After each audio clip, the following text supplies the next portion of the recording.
Kahit nga walang pasok ng mga bata pero kailangan pa rin talaga natin gumising ng maaga dahil may mga trabaho tayong naghihintay. Hi guys! Mini vlog for today! Ayan, ilang araw din tayo walang mini vlog kaya naman nakakamiss din talaga. Kahapon guys, paggising ko ayan, uminom nga lang ako ng maligamgam na tubig tapos nagkape na nga rin. Pagkatapos ko naman magkape ay sunod ko naman ginawa yung aking labahin. Sinalang ko nga muna sa washing. After naman noon ay naisipan ko nga magluto nito. Dapat nga magluluto ako nito nung umuwi si daddy pero dahil hindi nga daw niya gusto kaya hindi na rin ako nagluto. Favorite ko rin talaga to guys iluto tapos hindi nga rin mahal ang kanyang mga ingredients. Meron na rin kasi ako dito sa bahay mga lahok niyan kaya yan natuloy na rin talaga ang pagluluto ko dahil nagki-crave talaga ako. Habang umiikot nga yung washing ko ayan magluluto na nga ako dito dahil tulog pa nga rin si Adriel at gusto nga rin niya ito kainin. Para paggising nga ni Adriel meron na nga rin siyang maalmusal pero guys nagsangag nga rin ako dyan ng kanin dahil gusto nga nito ni Adriel kanin nga ang almusal niya. Nakakaloka lang din guys dahil habang nagigisa nga ako diyan nagulat ako at may nagsalita nga sa likuran ko. Nagising pala to si Adriel sa amoy ng aking ginigisa guys dahil ang ginamit ko nga dito ay margarin. Napabangon nga ito at nagtanong agad kung ano nga daw ang uulamin namin. Anyway guys, nung matapos nga akong maghalbos ng pasta ay sinunod ko namang igisa itong century tuna. Yes guys, ito nga lang talaga yung lahok, century tuna. 2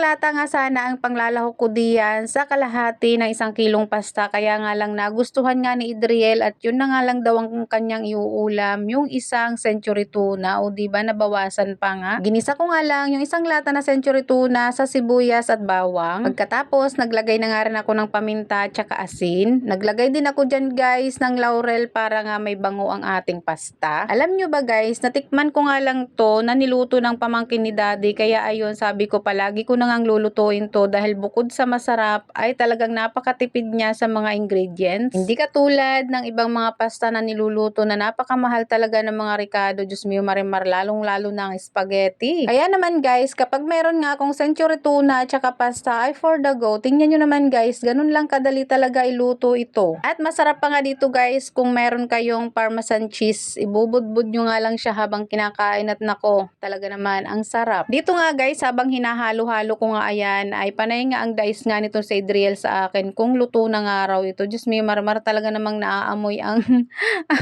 naaamoy niya guys yung century tuna. At maya-maya lang guys, ayan, luto na nga ayan at pwede na nga tayo kumain. O diba? Napakadaling imekos-mekos yan pero guys napakasarap niyan. Lalo na kapag ilalagay mo yan sa rep tapos kinabukasan mo kakainin almusal katulad ngayon kumakain ako. Charot! At ayan guys, kain po tayo. Tingnan nyo naman yung itsura ni Mami Bebs nyo. Huwag nyo na lang pansinin dahil yan nga ay kakatapos lang magbanlaw ng kanya mga hinango sa washing. Hapon guys, yan lang talaga yung kinain ko maghapon. Kaya naman sabi ko, ay nakalis ako ng rice maghapon kahapon.